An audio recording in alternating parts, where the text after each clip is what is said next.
Hi, in the following video I'm going to demonstrate some RF layout design practices for the sub-GHz matching network of the EFR32 wireless MCU.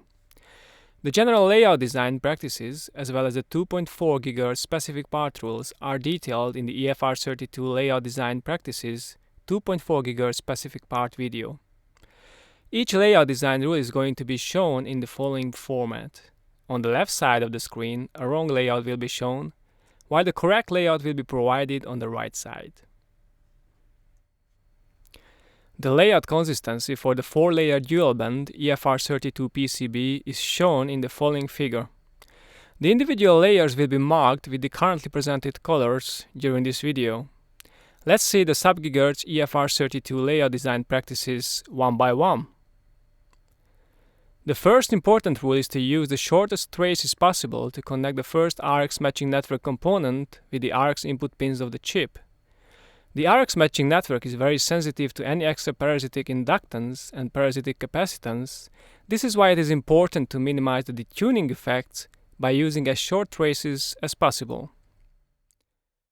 In order to decrease the parasitic capacitance towards ground, it is recommended to apply a keepout on all the inner layers beneath the area of the RX matching network.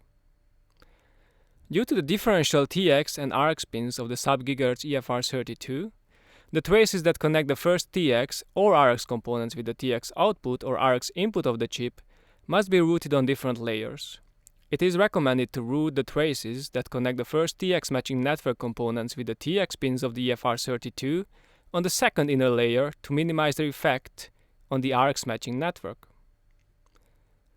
On the first inner layer, the area beneath the remainder of the sub-GHz matching network, the balloon and the low-pass filter, should be filled with unified ground metal. Traces and wires should be avoided in these regions. No traces should be routed on the layer beneath the traces that connect the first TX matching components with the TX pins.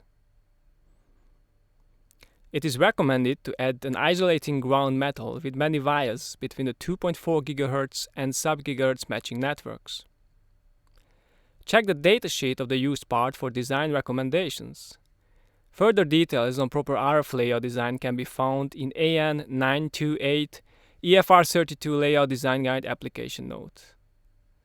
Thank you for watching.